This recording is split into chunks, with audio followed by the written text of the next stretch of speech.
Twisted Nightmare, one of the hardest maps ever made in BTD6, and we're going to beat chimps on it today with the help of Geef, Isimo, and Derp Skull.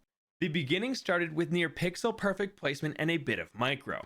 We placed our 3 dart monkeys down and told the far left one what to attack. While terrifying, we got incredibly lucky and our dart monkey hit all 3 of his snipes first try. But that was the easy round. There's a snipe that the left dart has to hit in the middle of round 7 that'll show us if we put him in the right spot.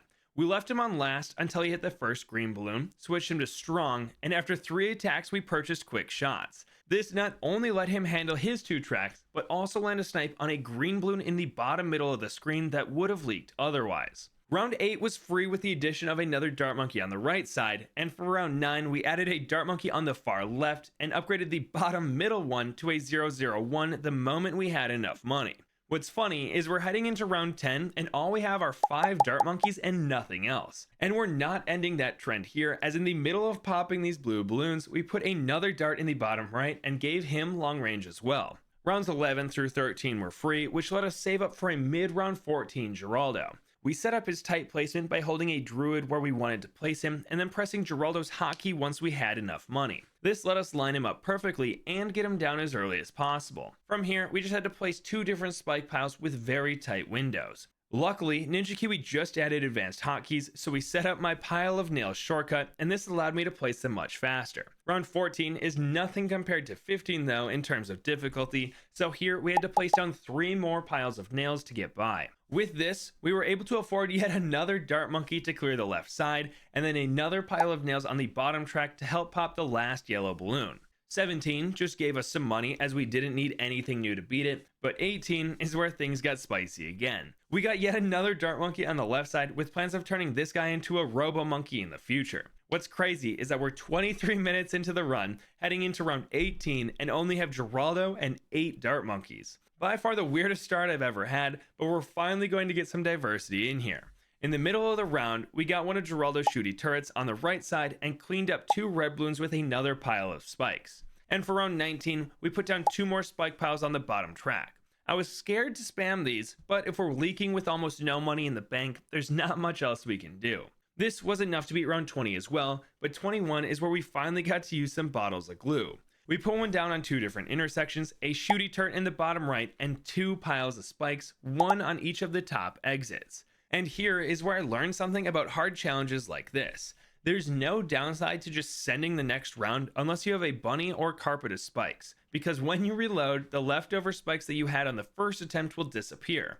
So for now, I can just full send away. This showed us that we needed a spike pile in the top right and let us beat not only round 22, but 23 and 24 as well. 25 needed another shooty turret, and they taught me another little tip. Shooty turrets are very strong in the early game, weak in the mid game, and very strong again in the late game. So we won't buy too many more here, but once we get their upgraded version, we'll place them every time they come in stock, as they're incredible at cleaning up.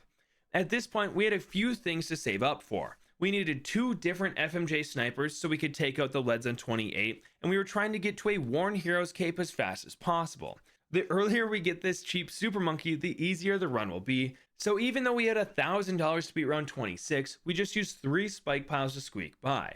Luckily, round 27 gives us plenty of money, but we were losing to the greens before the yellows even showed up. And there are way too many balloons for glues or spikes to be that useful.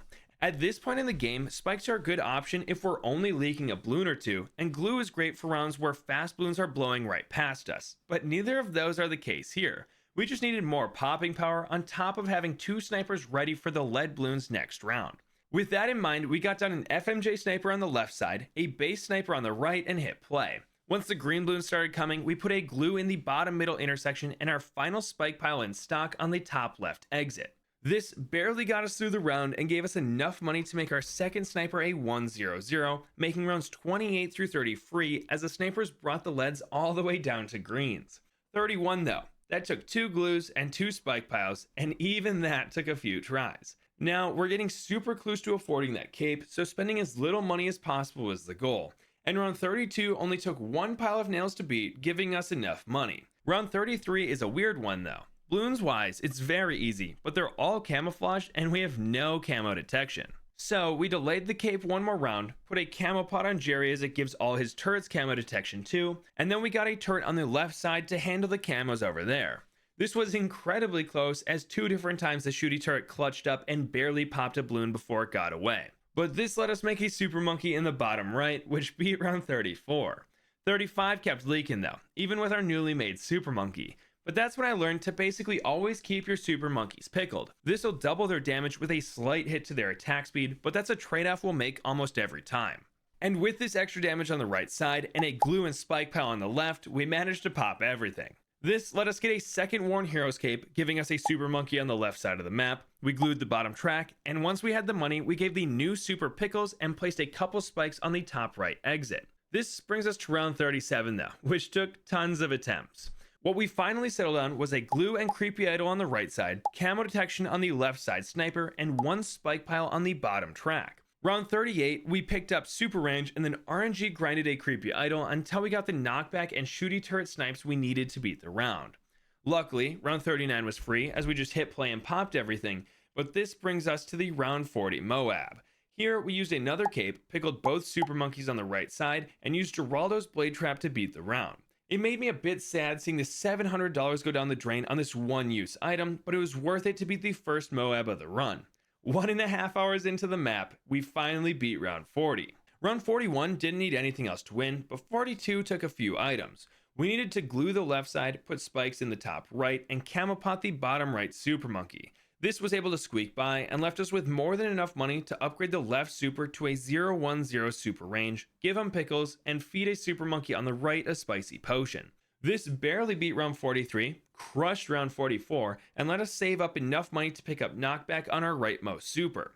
Without it, camo purples on 45 leaked, but with this upgrade, not a single balloon even made it to the nails by the exit. As for 46, we got epic range and glued the right side of the track to help deal with the fortified ceramics. Even with this though, round 47 snuck by. We had 2 issues. The first were the camos and the second was some RNG, both happening on the left side of the map. We camo potted the leftmost super and retried the round a few times. For whatever reason, the super monkey did significantly better on the 4th try, even though we changed nothing. This gave me an obnoxious amount of hope for any future round that we could just retry the same thing over and over and it would make a difference. And while that was true, we figured it wouldn't swing it enough to take out most of a fortified ceramic, so on 48 we give the left super a pickle, and even with this he barely managed to pop the final few balloons on the left before the exit. 49 is even tougher though, so we put a spicy potion on the left side.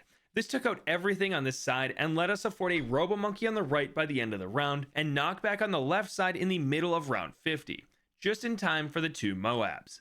This is what I learned about knockback RNG. Each shot gets a different value for how much it knocks back the balloons. So on one attempt we could get completely wiped out and the next we could be just fine even if we changed nothing. It would be super annoying in a black border run, but in a challenge like this with unlimited retries, it was kinda comforting. After a few attempts, we got the Moab on the left down to only leaking a green balloon, which we took out with a pile of nails. Rounds 51 and 52 were fine, we just had to make sure I set the Robo Monkey to first close, and it was able to handle everything. Then we picked up Ultra Vision on the Robo so it gets slightly more range and permanent camo detection. This, plus a jar of pickles on the left, took care of the 3 Moabs and 80 camo pinks. It wasn't enough for round 54 though. I was ready to run the RNG dice over and over, but I was assured that using pickles here was worth the time save and it wouldn't impact us later on. That was definitely the right call because it let us see a massive leak on the left that happened a few seconds after the Robo popped the Moab. Luckily, all we needed over there was a creepy idol, but here I learned something important. At this point in the game, we should almost never use nails unless you're only leaking 1 or 2 balloons. However, once Geraldo hits level 16, his spike piles turn into spiked mines that are super effective for dealing with ceramics and can even take out DDTs if you put a pile of them at the end of the track. This let us coast all the way to round 57, where we were able to afford our second Robo Monkey, locking up the left side of the map. Now, we just had to focus on getting Geraldo's money as soon as possible.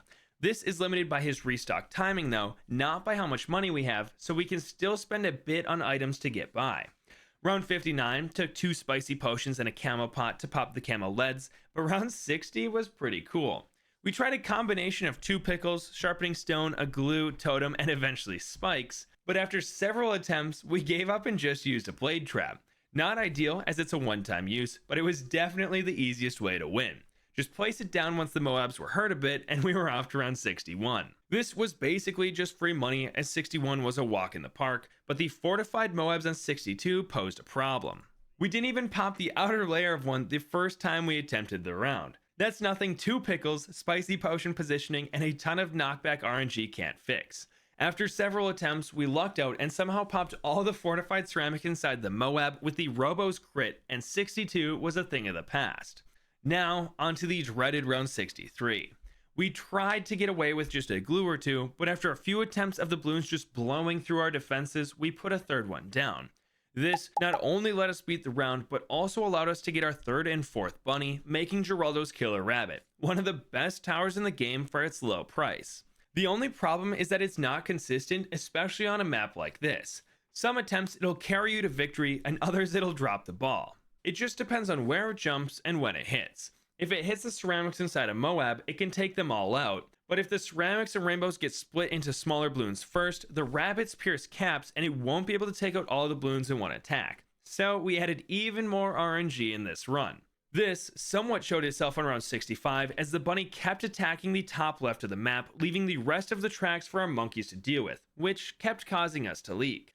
Luckily, the bunny responds to Geraldo's targeting, so we just had to change him back to close and the bunny was back by his side in no time, letting us pop the BFB on the bottom track and move on. Round 67 needed nothing to win, and 68 just took a retry. No items, monkeys, or targeting changes needed. But 69 needed a fire on the left and a few attempts for the bunny to handle the right side. It would ignore a fortified lead from time to time, but with a few tries and changing the right sniper's targeting to first, we were able to beat the round. This leads us to one of the hardest parts of the game, saving up for the carpet of spikes. We got a spike storm on the right and a camel pod on the left robo to beat the round, and here Geraldo hit level 13, which means we have access to his upgraded turrets. Like we said a while ago, these have been weak for a long time, but now we'll purchase them anytime they're in stock, as we'll use them for cleanup on the left side of the map. We got 4 of these turrets down and gave the left robo pickles. This was enough defense for the left side, and we got excellent bunny RNG to pop the right. Was this mostly luck? Yes. But this was enough to beat rounds 72, 73, and 74, so we're finally picking up the pace in this run. This brings us to round 75 though, the first round we need to use Spike Storm to get by. We used it right when the fortified leads were getting pretty far, and the leftover spikes were used to deal massive damage to the BFBs. Round 76 took a few tries, but we just needed to glue the right lane, put the bunny on strong so it would focus the ceramics, and give it a few tries to get good RNG. 77 though got super close to the end on the bottom track, but the knockback and bunny came in clutch, not letting anything leak. We went from a BFB down to nothing with very little track remaining. But now we're on to round 78, one of the hardest rounds in the game as we have to deal with 2 massive rushes of ceramics, the first being normal and the second being camouflaged. All we had to do though was put the bunny on strong and spike storm both ceramic rushes. This worked after a few tries, but it was nothing compared to round 79. Through tons of trial and error, we ended up putting the bunny back to first, pickled both robos, put sharpening stone on the right robo monkey, and placed a totem above Geraldo. This left tons of room for RNG, but after 9 minutes of this round alone, we finally popped the final 2 fortified BFBs that end this troublesome round. We're about to face our first ZOMG, and we're only about halfway to the carpet of spikes. This round was easy though, as we got it first try with just a blade trap, which was amazing as it gave us tons of flexibility going forward as our spike storm is off cooldown. But we were in for some trouble, as this was by far the longest round we've been stuck on so far. After 25 minutes of attempts, this is what we came up with. 1 glue down bottom, 1 on the left intersection, a sharpening stone on the left robo monkey, a shooty turret by the others, camo pod Geraldo so the bunny gets more range, a creepy idol near the back, and a glue by the spike storm. Then we just needed to time our ability so it breaks about half the BFBs down to Moabs so that our defenses don't get overwhelmed with ceramics all at once. And when we did all this, we still needed the bunny to clutch up and pop some ceramics right before the exit on 2 completely opposite tracks. The pain didn't stop here though, as 82 wasn't much easier. We had to place down a spiked mine on 4 different exits, wait for the bunny to pop all the fortified ceramics, and once there was only 1 BFB left, we switched the bunny to strong to target it. We kept running into an issue where the bunny would waste too much time on the left side when we needed it to whittle down this last BFB, But with its help and one more mine, we were barely able to pop all the super ceramics in time. Round 83 only needed a spike storm to be activated once about half the Moabs were on screen, and this let our normal defenses take care of the rest. We were getting super close to the carpet of spikes, but the rounds at this point in the game scale so fast that we were really on a time crunch. We actually got so scared that we did the math to see what all we could afford for this round and still be able to afford the carpet halfway through round 85. Our solution? A creepy idol, 2 spiked mines up top, a genie, and 2 jars of pickles. This, combined with an early spike storm, let us squeak by as there were several ceramics that were popped at the very end of the track. And this brings us to round 85, the round that we can get the carpet of spikes on, but the timing is incredibly tight. We need to upgrade it the second we can if we want its ability to activate and pop the second half of the round. All we needed was some bunny and totem RNG combined with timing the start of the round to get the most out of our genie. This and an early spike ability barely popped the first ZOMG, and after a few balloons popped in the second one, we could afford this upgrade. Luckily, purchasing the carpet instantly spews spikes everywhere, which is exactly what we needed to beat the round. This is a massive power spike and made the next few rounds absolutely free. We just hit play and popped the balloons until round 89. Here we placed a shooty turret and activated the carpet's active ability the second BFB started coming.